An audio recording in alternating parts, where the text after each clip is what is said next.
Hello students, let's solve these questions of class 9th। क्या है? Factorise करना है M square minus 7m minus 30।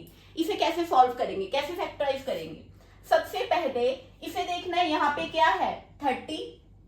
कोई टू ऐसी टर्म्स जिनको मल्टीप्लाई करके 30 आए और प्लस माइनस करके सेंटर वाली टर्म जो मिड टर्म है वो आंसर आए। एक बार फिर रिपीट करती हूँ, हमें इसे फैक्टराइज करना है। कैसे करेंगे?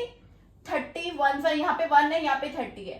30 कोई टू टर्म्स जिन्हें मल्टीप्लाई करके 30 आए और मिडल और प्लस माइनस करके ये आए। जैसे 30 है, 10 3 सा 30, राइट। अगर 10 में से 3 माइनस करेंगे तो क्या आ जाएगा? 7। मीन्स टू टर्म्स कौन सी हुई? 10 एंड 3। एक बार फिर देख लो, इसे फैक्टराइज कैसे करेंगे? 30 है, यहाँ पे 1 है, ठीक है, यहाँ पे 30 है।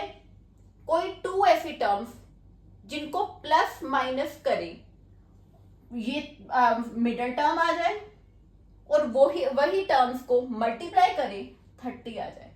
कैसे करेंगे? 30, 10 3 जार 30 और 10 में से 3 माइनस करेंगे तो 7। अब कैसे लिखेंगे हम? एम स्क्वायर 7m कैसे आएगा? हमारे पास कौन सी दो टर्म्स हैं? 10m and 3m, right. अब माइनस 7m है तो माइनस किसके साथ लगेगा? 10m के साथ। 10m plus 3m।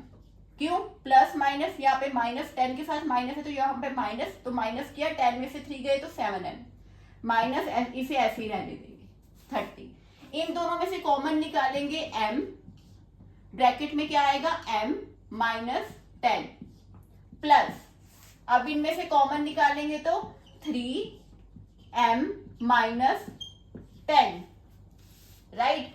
अब इनमें से, इन दोनों टर्म्स में से, इसमें से और इसमें से कॉमन क्या आया? m minus 10 m plus 3। इसको फैक्टराइज करके ये आंसर आएगा m माइनस 10 m प्लस 3। एक बार फिर देख लो स्टूडेंट्स, फैक्टराइज आ जाता है, ऐसे दिया होगा m स्क्वायर माइनस 7m, कोई भी आ सकता है इसकी जगह minus 30। Middle term split method इसे कहते हैं। मिडल टर्म जो सेंटर वाली टर्म को तोड़ना है, कोई टू टर्म्स जिसको प्लस माइनस करके 7m आ जाए, माइनस 7m, वही दो टर्म्स को मल्टीप्लाई करके 30 आए, ठीक है। तो क्या होगा? 10 3 जार 30, 10 और 3 हो गया, और माइनस 10 और 10 में से 3 गए 7। यहाँ पे माइनस 10 के साथ माइनस लगेगा क्योंकि 7 के साथ माइनस है, प्लस 3m। फिर इन दोनों में से कॉमन निकाल लिया और m माइनस 10 m प्लस 3। अब ये सॉल्व करते हैं। कैसे करेंगे? पहले तो देखो यहाँ पे क्या है? 12, यहाँ पे 1, 12 1 सा 12, राइट। अब कोई टू टर्म्स जिनको प्लस माइनस करके 7 आए और मल्टीप्लाई करके 12 आए।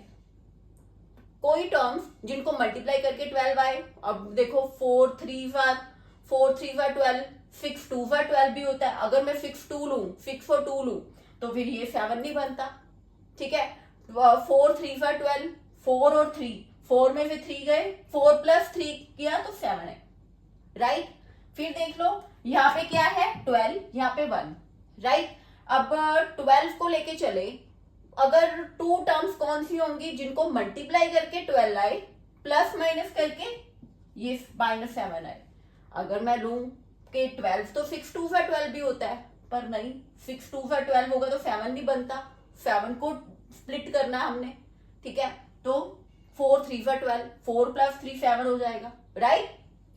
12x स्क्वायर, अब क्या लिखें? 4 हमारे पास है 4x एंड 3x, ठीक है। यहाँ पे माइनस है, ठीक है, यहाँ पे क्या लगाएंगे? Minus 4x minus 3x, minus minus minus, और प्लस किया 4 and 3 7 plus 1।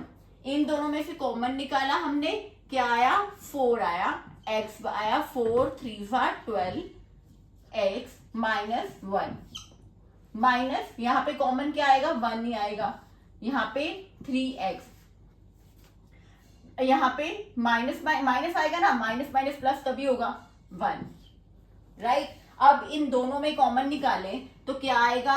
3x minus 1, 4x minus 1, ये आंसर। इसे फैक्टराइज करके ये आया 3x minus 1, 4x minus 1, right. इसे फैक्टराइज करके आया m माइनस 10, m प्लस 3। करना क्या है, मिडल टर्म को स्प्लिट करना है।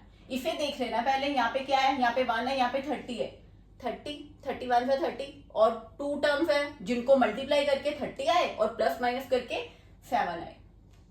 यहाँ पे क्या है, 12 है, 12 1 12, वो टर्म्स जिनको मल्टीप्लाई करके 12 आए और प्लस माइनस करके -7 आए, राइट। Hope you understood.